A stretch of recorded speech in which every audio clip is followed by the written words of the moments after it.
My group, for the last 40 years, has been interested in solving complex human problems. And the problems that I have felt are the most important are really problems that have to do with human behavior.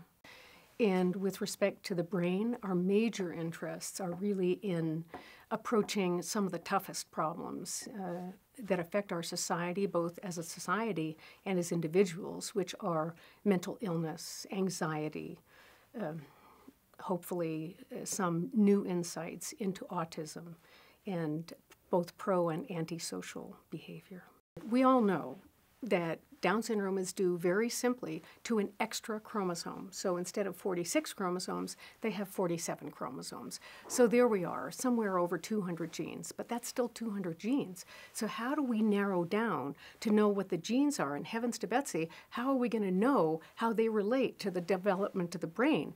So what I have done in my group and developed the techniques to do this molecularly is to sort of pull apart chromosome 21 and to begin to assign small subsets, slices of the chromosome to particular problems, whether it's being small stature, whether it's having problems with being able to visualize things or to read or to have behavioral problems or speech problems, which are a major problem.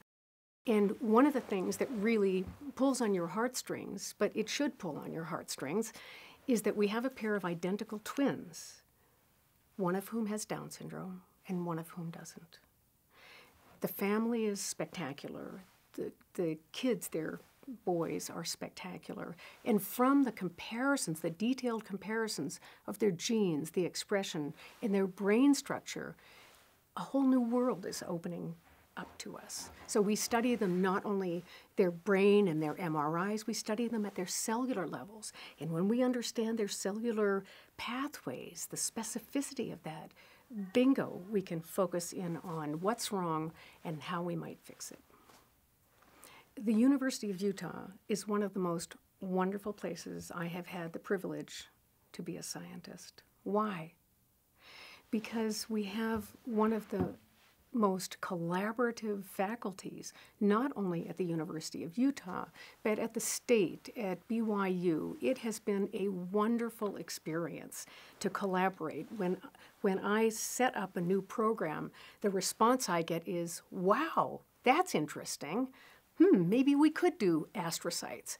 That's exactly what we need in solving human disease today. We need people who enjoy being together to solve very tough problems. We need a village, a university to understand these problems and to go forward. That is the future.